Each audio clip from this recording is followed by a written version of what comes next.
Okay, greetings and welcome to another Ligali Live. I hope you're well. I am here in cyberspace, still living out of cardboard boxes, unfortunately. So we're still doing this through Zoom. We don't have all our fancy graphics and technology, but hopefully it's still edifying. You can still get the message. I'm going to use PowerPoint, so I'm going to share screen. I know it's not as nice as having kind of like, someone talking to you in this other tiny little box. Hopefully we can get that sorted out once we finally move into our temporary accommodation. But enough about that. There's a jam-packed show. Hopefully you can see that. I'm online with my wonderful wife, Oleander. Hopefully you're there. Oleander, can you hear me okay? You there? Yep. Hi, good evening. Greetings, everybody. Excellent. And hopefully you can all see the screen. Can you all see the screen? The PowerPoint screen. I hope so. I'm going to just take a big guess. That's a yes. And I'm just trying to get all my panels on place. So please don't mind me. It was a little delay in me responding to any messages, but if you want to say something, just type in on the chat. You can either use the YouTube chat or you can use the Facebook, not Facebook, the Zoom chat. And the meeting ID is 933-9090-5028. I'm just going to get started so you have an idea. Okay, so here we go. I want to say, really, it's really strange that I almost didn't make it here today. I normally start with the news, or I'll go through the news, and it's really what happened over the last 2 weeks, but I actually want to start with what happened over the last 2 days. This Friday, I was cycling through the city. I was on my way to the Royal Courts of Justice. That's another story for another day. And as I was cycling, I was going forward, something went bang, and I got knocked off my bike. Fortunately, I hit my foot on the floor, so I didn't fall onto the floor, but I was knocked off my bike, and I was kind of like, what the heck, what happened? So you're shaking, thinking, oh my God, I just could have died. What happened? And there's this car beside me, and the driver just kind of like is looking.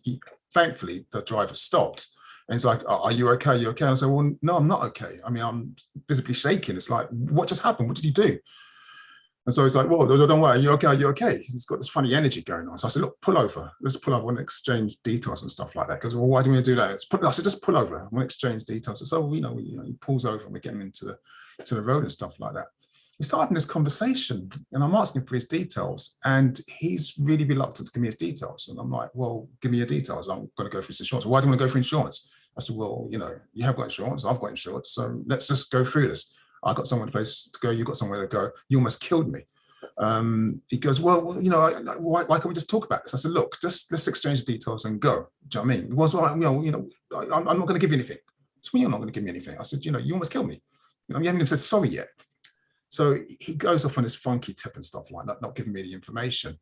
And well, you know what? Actually, perhaps I should just show you, because it was really irritating. I mean, the guy started lying. The guy started saying, okay, well, I took out my phone to film him. He started saying, well, you hit me. And I was like, what do you mean I hit you? Well, you took your bike and you drove into my car. And I'm like, hold on, you're trying to tell me that I drove into your car with my bike and hit myself on your car that way and fell over. Make it make sense, mate. Make it make sense. He goes, well, that's what you did. So I'm saying, look, there's guys in the car. So I go up to them and ask them to tell the truth, what happened? And they start lying. And I'm like, oh my gosh, what's going on? They're all lying. And you've got to remember, when this happened, this is what really irritated me. When this happened, there were bystanders walking by, and a couple of women came up to me and, are you all right? You all right? Oh, that's awful what just happened. I can't believe you just did that. It's really awful. I go, I'm just still in shock. And and so I'm like, can I take your details? You saw what happened. Can I take your details? I go, oh, I'm so sorry. I got a virus Friday. I'm really, really sorry, man. But I hope you're okay, man. It's bad what happened. And so it was just such an outrageous situation. They left. So I didn't chase them. I was just there. And so they were my witnesses. I had no idea that this guy was going to lie. And it goes on and it escalates till it gets to a point where he calls the police. And I'm I know we've got to talk about the news, and I just wanted to just share the story. But let me play this. I want to do it for 5 minutes, and then I'll go through the rest of the news, because this is kind of sums up kind of the madness, what's happening in the UK. No, I'm very shaken. What was you doing? Can you hear that? What? Why did you hit me? Can you all hear the audio? I'm not sure. It's a bit low, so I'm not sure. You're all saying that I actually hit. Now, please tell the truth. Sorry, sorry, this is really interesting. Please tell the truth. Okay, what?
It's very low. Can't hear it.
Now, let me just pause it there. I'm really sorry that the sound is really low. I've tried my best to lift it.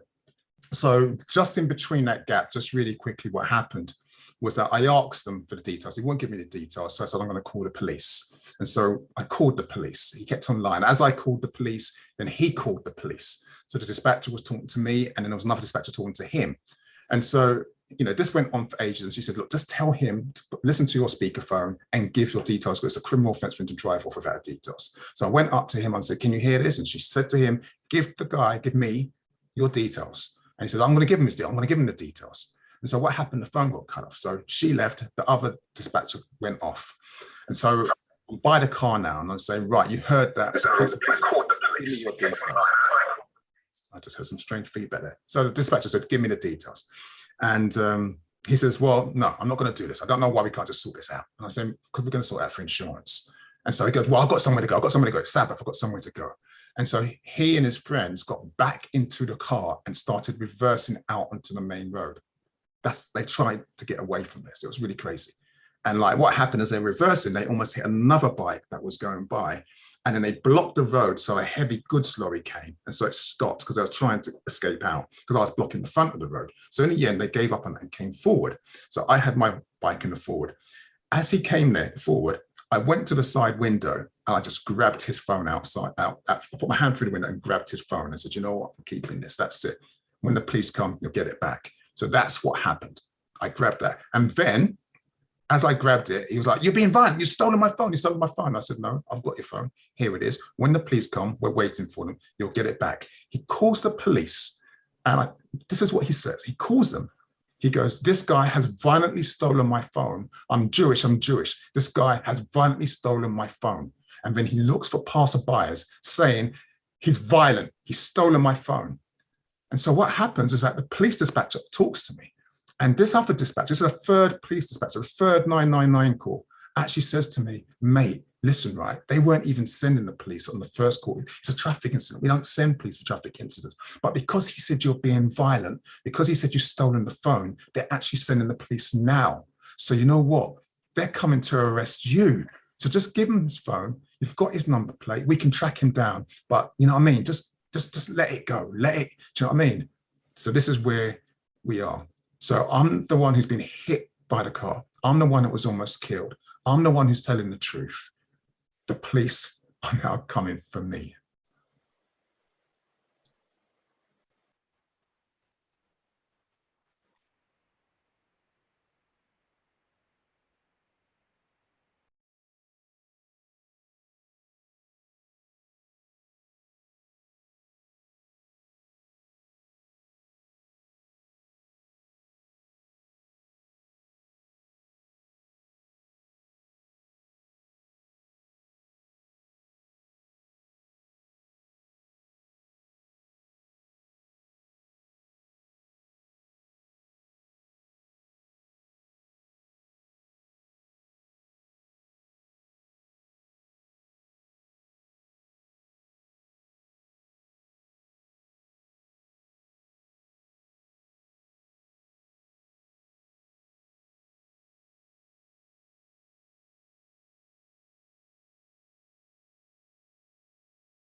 Okay, so I'm going to stop it there. The police came, they separated us, they took both sides of the stories. They could hear the nonsense he was saying. And fortunately, because the dispatcher said, you know, give him his phone, mate. What happened just before they arrived, I gave him his phone because I saw them coming up the road. And so he had the phone and the police officer said, look, you know you're supposed to give him his details. Give him your details. And so he made the guy give me his insurance details. I took his number plate, took photographs of the damage because his wing mirror was damaged. My phone got some damage on the, I mean, it's really silly, but you can see that it got damaged on the front where my keys, they hit me, keys went into it. And I'm still shaking. I'm still, you know, really, I can't explain how it feels like, you know what I mean? Because you've got the rage, you've got the gaslighting, you've got the shock, you've got the you know, I could have been like calling from a cell, so you know, they had to come home.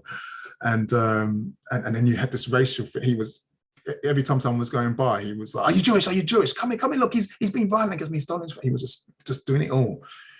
And in the end, you know, we got the details. He drove off, I drove off. The police said, report it within 48 hours and we'll deal with it. You've got to report it within 48 hours. So I reported it within half an hour. As soon as I got back to uni, to my office, I reported it. But it took me some time to kind of wind down. I had to listen to some music, because you kind of get angry. And this is why I don't say that all police are bad. I don't go every single individual police officer is like a racist, because these guys could have just gone on the numerical evidence of all of them lying. Well, not all of them. One of them refused to tell a lie. The rest of them decided to lie. So that he could have gone on them lying and then took me into custody, and it would have gone anywhere.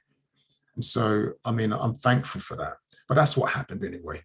And so, you know, I just wanted to share that with you just as a precursor. So I am here now, obviously, and it's gone. And of course, you can see I'm still a little bit irritated. You know, there's a part of me that wants to make another complaint about them reversing down the road. I did film that. So I do have evidence of them breaking the law when they reversed onto the main road and almost knocked over another bike.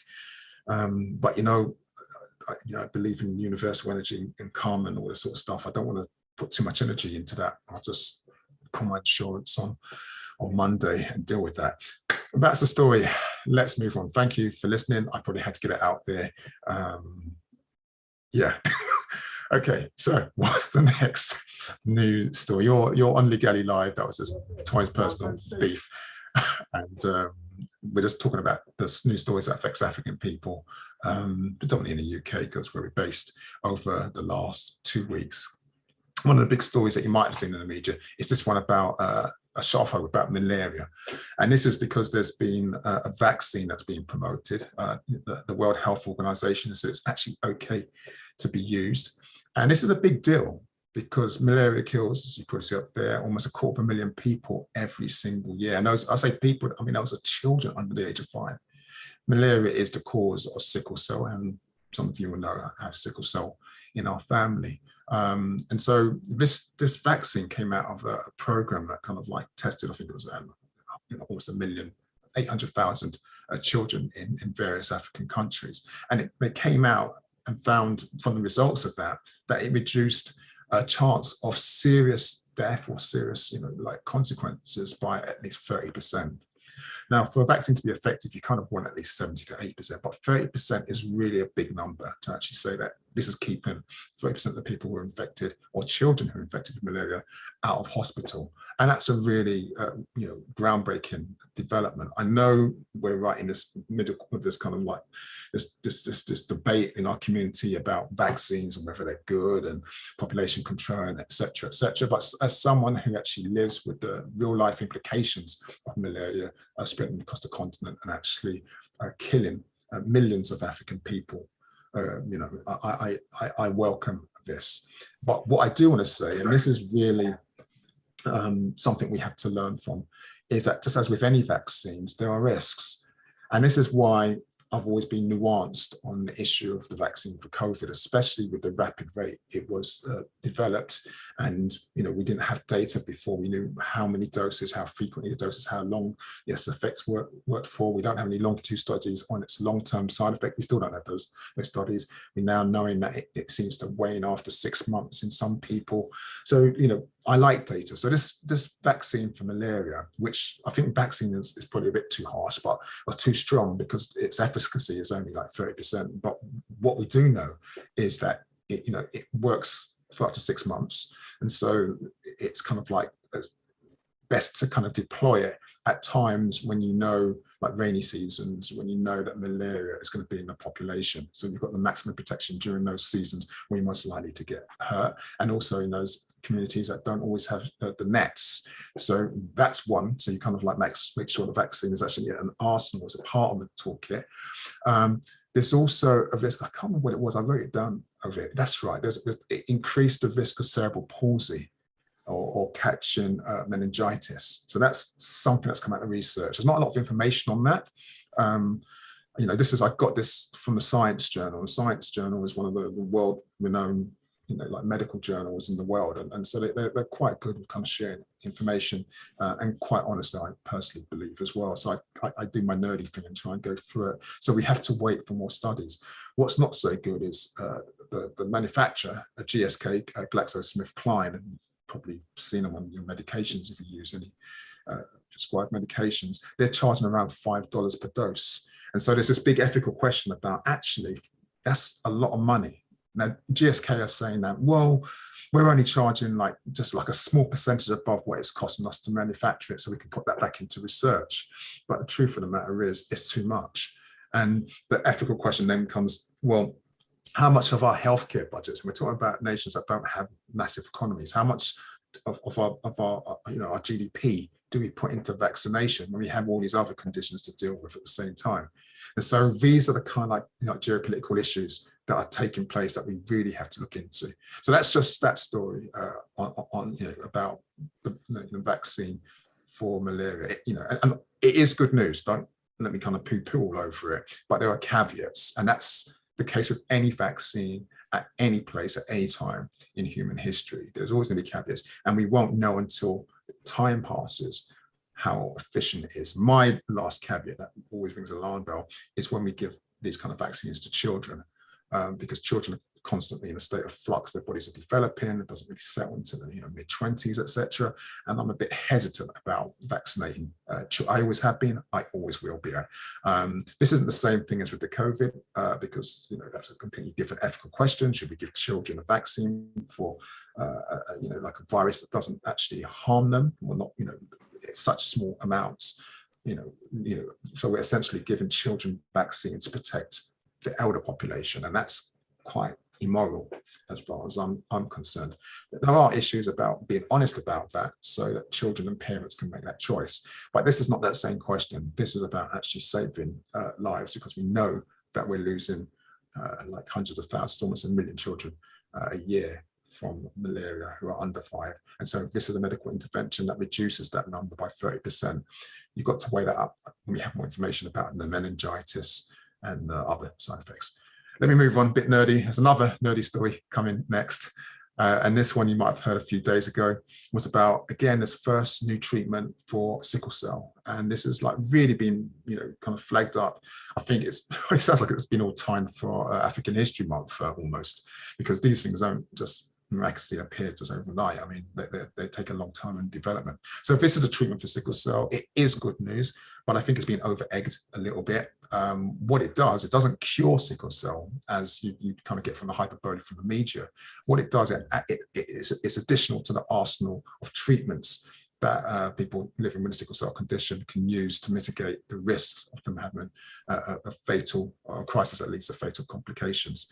And so the way this one works is that, if you have sickle cell, you still have to stay on the same regime of treatment. So if you're on blood transfusions, you keep taking the blood transfusions. But what happens now is that this new drug, I've forgotten what it's called, I couldn't pronounce it in the first place, so I just spangled it up. This new drug you inject in your veins. And just to let you know, the treatment for people with sickle cell varies in scope. Some people think, oh, you just take a tablet. It's not as simple as that. There's a lot of invasive operations, taking blood every month, having tests of iron levels. Kind of like if your veins collapse, like over here, because they're being used every single month for blood transfusions. Sometimes you have veins put in your foot, sometimes in your groin. It's sometimes up, in your arm. It's a very painful treatment just to keep you alive, just to reduce the risk of you having an acute chest syndrome, a complication with a crisis. And so what this intervention does, it's another tool. It's not hydroxyurea, which is another one, which some people wanted to take, some people didn't. There was some kind of side effects, and you had to kind of mitigate against infertility issues by freezing your eggs and all that kind of stuff. This one doesn't, well, I've not heard about that. I haven't found much research on this one, to be honest with you. I've only found cursory summaries. But what I get from this one, it's like a 30% reduction of fatalities. So you still stay in your treatment, you take this as well. And I think they said it's a 1.6 percent reduction. Was it 1.6% reduction? I know the 1.6 number was there, but I can't remember. My brain's still gone because of what happened on Friday. It gives you a reduction. It reduces the risk of you having a fatal or having a serious complication. So if you went into hospital kind of like 3 times a year, if you take this drug, you're more likely to go in like 1.6 times a year. I think it was something like that. So it was a palpable change, but let's not pretend it cures sickle cell. In fact, if there's anything that could cure sickle cell, it would have been the malaria one, because sickle cell is an adaptation of the African body and the way that we are as organic entities to protect ourselves against mosquitoes and malaria, and that's why the blood starts sickling, because it was a protection. That's why you find many people with sickle cell trait have more resistance. I won't say an immunity to malaria, but they do have a stronger inbuilt genetic resistance to malaria, and that's how sickle cell came about. It's only when 2 parents or 2 people have sickle cell and they pass the genes, and then the child gets both of the sickle genes, that you actually end up with sickle cell. And so these 2 drugs in combination are positive outcomes, but they're not the panacea that the media would have us think they are. And this is in many ways highlights the dangers of getting all our information from mainstream media. They look for the headlines. That sounds fantastic. That sounds glossy. That introduces clicks and advertising, all that sort of stuff. But we need to dig deep and get into more details. The other story I put on the same page is an older one. This was from March this year. So can I say something? Yes. Please say. Just to say, I mean, personally, I think both stories are great news. However, yes, I agree with what you said. It's not as exciting well, it's exciting. No, it is exciting, but it's not as deep as the way that it's been said. And also, certainly from the sickle cell drug that's just come out, it's not appropriate for everybody with sickle cell either. Yeah. Having spoken to a hematologist last week, it is something which for some people it just wouldn't work. Just like the other drug, which is hydroxyurea, not everybody can take that. It is less toxic than the other drug. However, it just won't work for everybody. And also, I just wanted to say that there are many people in our community who feel that isn't it a little bit is it a coincidence rather that we've had 2 drugs that affect mainly African people, all coming out at the same time in African History Month. They feel that there's some kind of conspiracy. Perhaps they were holding on to these drugs without telling us because they wanted to do something in African History Month. But lots of people are talking about all sorts of things in social media and trying to find ways to discredit what this actually is, especially because recently there's been a lot of sickle cell has been in the news quite a bit with what happened to various sickle cell warriors recently, and it's sad that's happened. But I think these drugs are good news, but I do think that more research needs to be done as well. Definitely. Especially for things like side effects. That's the thing that worries me. I mean, I personally know someone's daughter who took the drug who has sickle cell, and she went straight into crisis. And apparently that is one of the side effects, that it can send people into crisis. And it will help people to not go into hospital as often as they have done. But again, we don't know the fullness of it. And I will be asking more questions about it as well myself. That's really helpful. I think your volume's a bit loud. You might turn it down, get a bit of feedback on here. But yeah, that's really helpful and really good insights that you've shared there. I've not heard the social media comments. I've been offline, unfortunately, for quite a while, and so that's really good. And actually, it's quite strange because I'm probably well known for not kind of doing conspiracies, and actually, in this particular instance, I actually think those theories are actually right. I think that there is a kind of holding back. It's too coincidental that these announcements come out at the same time. It takes too long to develop a vaccine, so there is a potential that they've been held back. The only issue is, of course, African History Month only takes place in October in the UK, and these are global stories. So, I mean, but I do think that there's something else out there that kind of led to this all happening at the same time. The other thing, which we probably talk about another day, is the reality that we now know that if there is a desire to address these issues, to find a cure, find a vaccine, we know that the world has a technology, it has the resources to do so, because we saw what happened with COVID. They just need to have the political will and that concentrated focus. They developed incredibly new technologies, and there are very innovative technologies to devise the COVID solutions. And they weren't just one solution. Globally, many different nations came up with loads of different solutions to COVID because it was affecting their financial and economic prosperity. And so, I mean, of course, some nations did it because they wanted to save their civilians, but there was also this economic imperative driving it. And so the other story that you might see on this page that I'm talking about here, which let me read it quickly, why I keep banging on about racial disparities in the biomedical sciences, is because in March there was an open letter that went out that exposed how funding for research projects kind of like just ignored projects that were, well, they didn't ignore projects that affected African people, but there weren't any projects being led of all the millions of pounds that were spent on all the projects that were being led. None of the projects were being led by someone who was African. And so there was this kind of bias, and this is also a problem. I mean, I helped a researcher, I'm not going to give the details, a researcher to do some work during the COVID period, but what happened is that I had to pull out, not because the person I was working with was unethical, but their drive wasn't for improving the medical outcomes for African people. It's more about finding science that helped with kind of changing what they call the vaccine hesitancy and all this kind of stuff. And I'm really not interested in helping any kind of research that isn't looking to have a social good, or to do a social good, or have a social justice outcome. There's no point just kind of like getting more and more data about a problem if you're not actually going to translate that into a tangible positive effect.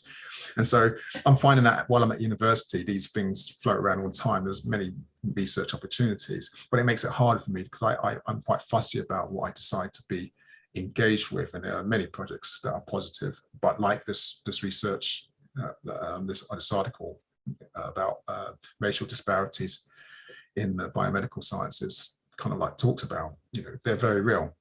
And that's why these developments probably took so long to come out.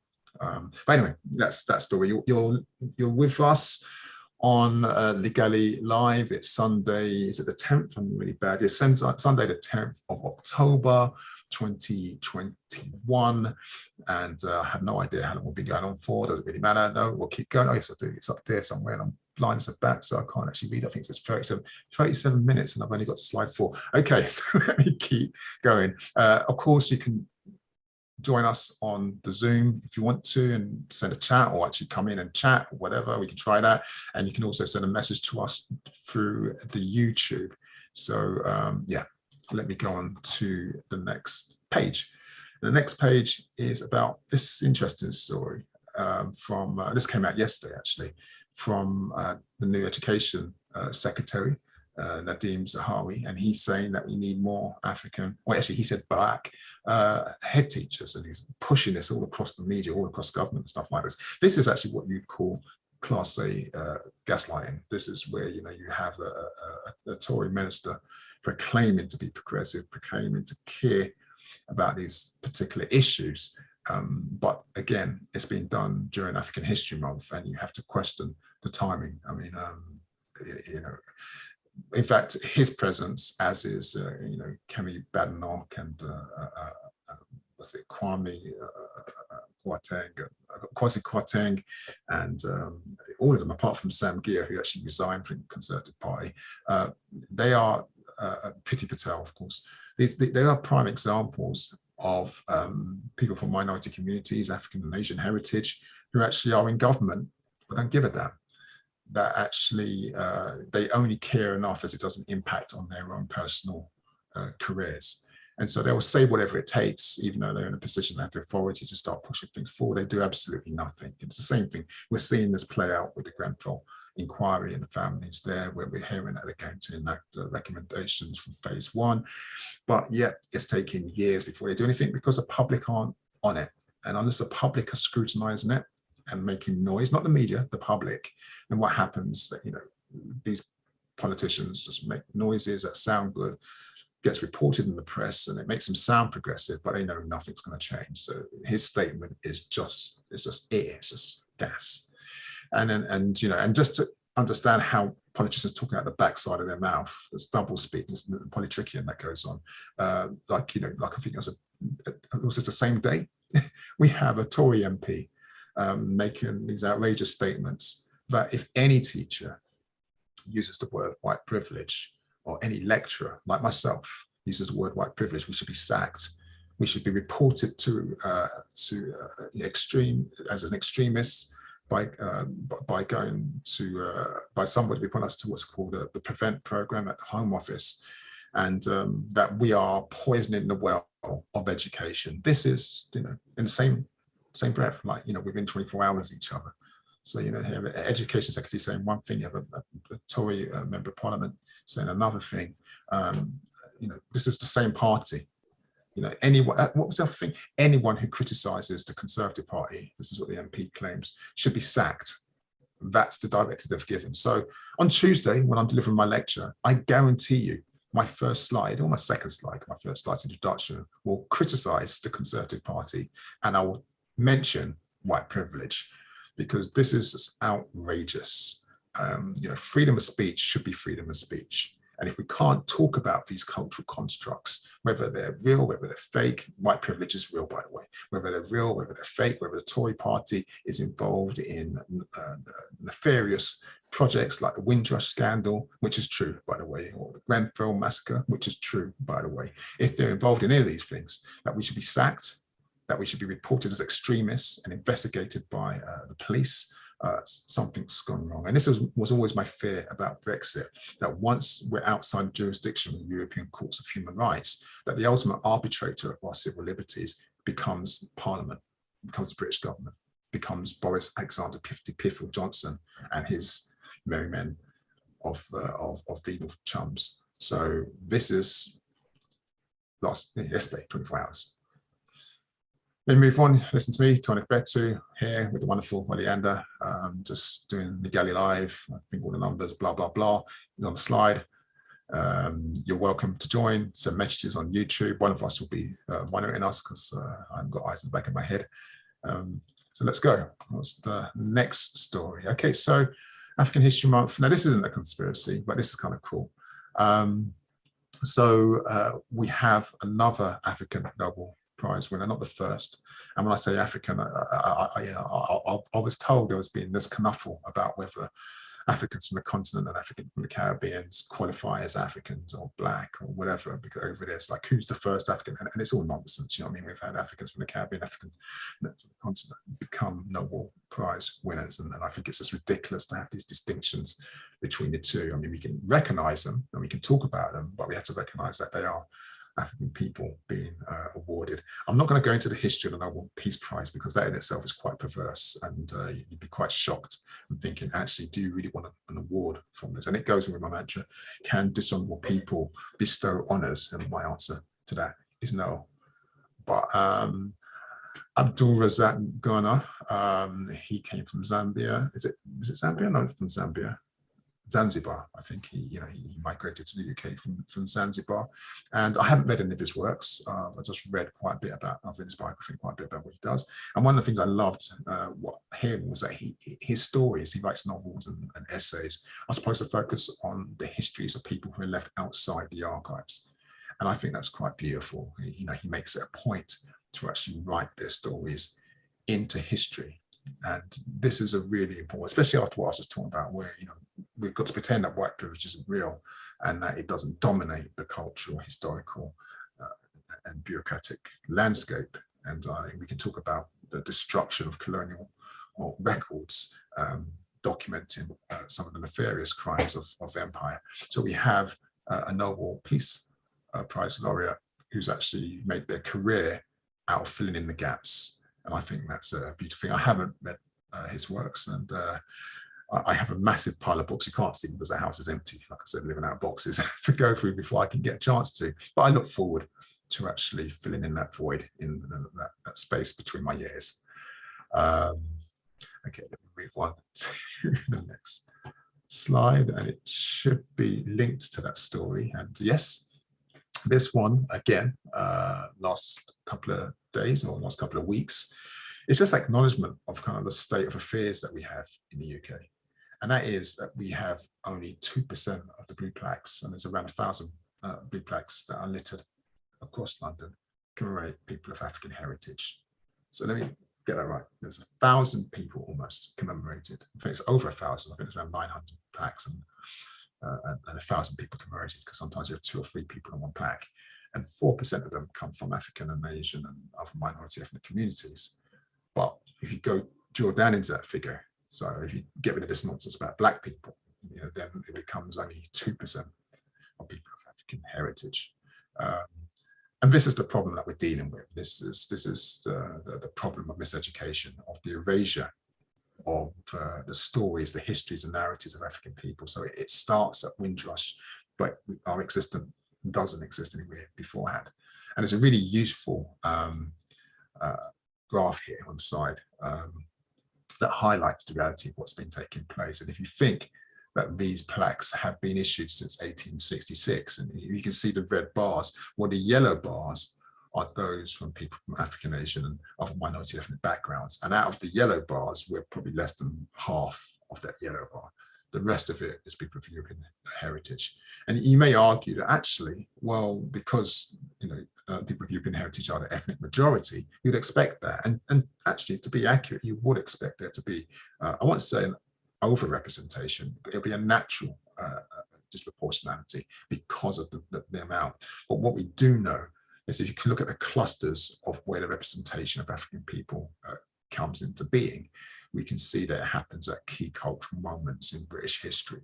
And even when it's happening, it's not happening in significant, well, I don't think in significant quantities. It doesn't eradicate the long line of privileged actors who have been propelled and memorialized in the public realm and on public spaces with blue plaques. And that's kind of the work I was hoping to address in the Commission for Public Diversity with the Mayor of London. But clearly, my agenda of actually social justice and being honest with integrity is not something, the values that they tend to share. But someone who does share those values is the wonderful Jack Bowala, and you might see his image down there. He's an amazing man, and he's just been quietly, you know those yellow bits on the top of the red bits.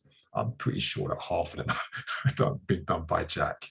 And he just goes around, researches the history, talks to the family, talks to all the key actors, and then just does his magic and just organizes a ritual, a ceremony, and up goes a blue plaque, actually correcting this injustice. And people often think, well, what's that going to do with the price of bread? What's that going to affect my life? Well, actually, recognizing that we are stakeholders in the space, not us, but everyone who lives in the space, actually affects all of us. Because it talks to the questions of what Zawadi was talking about there being no African or not enough African head teachers in schools. It talks about all of the kind of issues that have been emerging over the last, I was going to say couple of years, but it's going to be the last couple of decades, if not centuries. But they've been magnified in the last couple of years with the whole toxic Brexit debate and the manufactured cultural wars, which has the Conservative Party has utilised to affect a brutal effect. Strategically, they've been brilliant. I didn't know they had it with them to do this Machiavellian thing about Dominic Hines, but they've been superb and have outflanked the Labour Party, which actually is just nowhere. I mean, it has no political capital. It's just like no one pays any attention. We have a Conservative member arguing for more African teachers. I mean, you just couldn't make it up. So even if they're not going to do it, at least they said it. We don't even get that. Labour Party under Sir Keir Starmer, and it's important. Keir Starmer, and I said it deliberately not because I venerate him. He's an establishment figure. Is actually petrified to talk about anything to do with racism or ethnicity. Petrified. So yeah, let's move on. Big up, Jack. And so let's kind of come to a closing with this. Let's come to what has happened, what has been gaslighting our community recently. Well, one thing I do know, I wasn't able to make it down to the launch, but there was the launch of these Windrush sculptures in Hackney, the area that I live. And I've put an image of the plaque down there. You can see it's got a custard apple, they've got breadfruit, they've got soursop, and it's been done by Veronica Ryan. She's the artist who sculpted, and it was a massive project. I think, I can't remember, culture here was, there was a cultural group, I should read it, Create London, that's the group. You know, they were involved in it, had the council on it, and this was, you know, a piece of work that was commissioned to kind of honor the Windrush generation. And as you can probably tell from the responses, many people are feeling it's a bit lackluster. I went down there actually, and I got down there, and then I, met up. I didn't purposely meet up, but as I got there, a sister was there at the same time, and we're both looking. And she said, "You saw it on TV as well?" I go, "Yeah, I just wanted to see it for myself because on the TV it actually looked awful, absolutely awful." But when I got there, it wasn't as bad as it looked on TV. It's just like sculptures of fruit. So I read the plaque thinking there's going to be something about Hackney being the home for the Windrush generation and fighting against injustice as part of their anti-racism agenda. But nah, it doesn't say that. It just says, here's a bunch of fruit. And the sister was actually saying, and this is what I found very interesting. She was saying that at last, I said, at last, she goes, yeah, at last, our fruit's been recognized. We've known about this. We've known about our fruit and our cuisine and stuff like that. And at last, other people are recognizing our fruit. And I did want to say, what about people recognizing us, recognizing our contribution, you know, this borough and in this country and our development in the world and all the stuff. But I thought, you know what, if that's what art does, isn't it? It starts a conversation. If that's what it communicates to her, that at last, you know, authority in Hackney recognizes fruit that is native to the Caribbean. Hey, I mean, that's it. You know, it's a bit of a shame that it's nothing more, but that's because I'm a political animal. Not everybody wants political representation in their art. I love political representation. No, I love creativity that has a message, but art for art's sake is cool. I mean, it's not my particular cup of tea, but it serves a function in society. So I don't know what you take of the sculptures, but you know, they're there. And if you're in Hackney, by an hour away, by the toilets, just go to the toilet and come out, sit down, have a look at them, take a photograph, and there you go. And if it reminds you of the Windrush, you know, great. I mean, even mine of the Windrush is a little bit of a misnomer, but I don't know. Anyway, that's that. So that's one side of the story. The other side of the story, which took place like a day later, was this side of the story. And this was the amazing launch of Bradford Square. And if you can see, I don't know if you can see it, but it's still there. Can you see my little ribbon over there, which came from the Bradford Square ceremony? All the media went on the breadfruit and salsas. That was the mainstream media, kind of like controversy. Windrush commemorated with a bunch of fruit, not got a banana in it. You know, I mean, that was kind of like the main media story. Where that media should have been focused, if they really did give a damn, was actually on the Bradford launch, the launch of Bradford Square. I'm going to play like the first minute of the video because this was history in the making. And I'm going to tell you, like being there with these historical giants, sweet me so. It touched me in a way. I mean, it was just an amazing event. I'm going to shut up. I'm going to play a minute and then we'll come back.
Okay, sorry to have to cut that short. I just found out I don't think the audio was coming through. I'm really sorry about that. What I'm going to do is put the link to that video underneath the link to this video, and plus a link to the first video if you want over there so you can see it. But yeah, if you got a chance, please watch that commemorative video of Bradford Square. It was history. It was, you know, it was a Reggae campaign against famine, and it was just amazing. And to see it immortalized in a square outside the Britannia building, it was actually, for me, that's actually the official launch of the Britannia building, to be honest with you. And just to see, I mean, there was royalty, you know, we had Victor Romero Evans, and, Janet Kay, you know, I mean, it was like, you know, it was a serious event, you know, I mean, and there's so many people who need to be big up. I mean, Emma Winch from Hackney Museum, or from, you know, she's working for the council now, was instrumental in getting this done. And this is kind of the thing about scholar activism and kind of like, you know, working in the way that I do. You kind of get to see the people who are doing all the work while all the politicians take all the credit. And one day I'll share some stories about that, kind of what happens. It's like, you know, the politicians kind of like come up front and do all the glory. And I'm not saying that they don't green light things and get the funding, which is really important. Projects can't happen at all. But sometimes they're disrespectful to the professional services staff, administrators, bureaucrats, call them what you want, who are actually the people who make it work. And, you know, and I don't like that. That's all I'm going to say on this. I don't like that. So I want to big up people like Emma at Hackney Council, who kind of like made this work. And anyone who's in the media who's watching this video, anyone who can, please cover the story. This is real history being made. There's a space in Hackney now dedicated called Bradford Square, which has information, you know, it has the plaque, it has a seating area where we can come together and use that space just to chill, just to organize, just to reflect. And this is something that's been lacking from history. We've been speaking about the blue plaques and the lack of representation in the public realm. Here is an actual public. You would have thought the London Mayor would have come down and supported this because it was such an important issue. But of course, you know. So anyway, that's the story. I think that's the last one for this week. Let me just double check because I know I've got a memory, like I said. Yeah, that's the last story. So let me stop sharing. And like I said, I'm really sorry for all the technical issues with the sound, etc., that's going on. Unfortunately, we are still in a very ad hoc place. I think you can see Oleander sitting on our one sofa. We had that one sofa for the whole house. We had no other chairs. You know, like, you know, we're sitting on boxes, no other tables. I've got one table, which is what this computer's on right now, and it's really weird. But in some ways, it's very zen, kind of like living with nothing. You kind of think, do I need all this material stuff around me? Anyway, I'm getting from one. I'm probably a bit hungry. I've been working since 8 o'clock this morning on my slides for my course next week. Yes, I'll see you in a couple of weeks' time. I don't know if you've got anything you want to say, Oleander. You've been incredibly quiet this week, actually. I was going to say that you're muted. It's that classic term that we've heard during lockdown so many times. Sorry about that. Yeah, I mean, I guess for me, I'm just thinking about the fact that we're still here, and I'm just a bit annoyed, I think. And I'm just thinking the next time we do Ligali Live, hopefully we'll be in the other place. As temporary as it will be, at least then we know that what needs to be done is being done, because right now nothing's being done. So it's a little bit frustrating. Yeah, I'm not sure our personal news is really community news, even though we've probably just made it so. But yes, we have a whole massive hole in our roof. So the roof's got to be repaired. The ceiling's taken off. It's been dripping onto it. Crashed through my son's bedroom, crashed through our front room. And so we've had to put everything in storage, which is why all my records, all my beloved music, all my comics, everything is in storage. You know, my clothes, and we packed like a ward. I just got like a suitcase because we thought we'd be there, do the work for a couple of months, and we'd be back, and we're just living. You know, like it's like going on. You know, the stuff you take on holiday. It's like taking that stuff to go on holiday and then end up living with that forever. Do you know what I mean? And so, I mean, the other day I had to go and buy another pair of socks, you know, when I've already got socks. Anyway, this is not news. This is not Ligali Live. This is just moaning and griping. So anyway, lovely having you with us. I hope you are having a blessed week. I hope you're enjoying this African History Month season, because it is a season. There's going to be some events going on at the IDPAD Centre. I don't have the dates on me, but, you know, maybe we should send an email out or something like that. I'll talk to the team. It's just so much on, so much to do. And I hope that you stay well, stay safe. And as ever, I'm going to say, may the ancestors continue to guide and protect us. I'm happy that I'm here, actually, to make and tell the tale of what happened. Ashe. Ashe.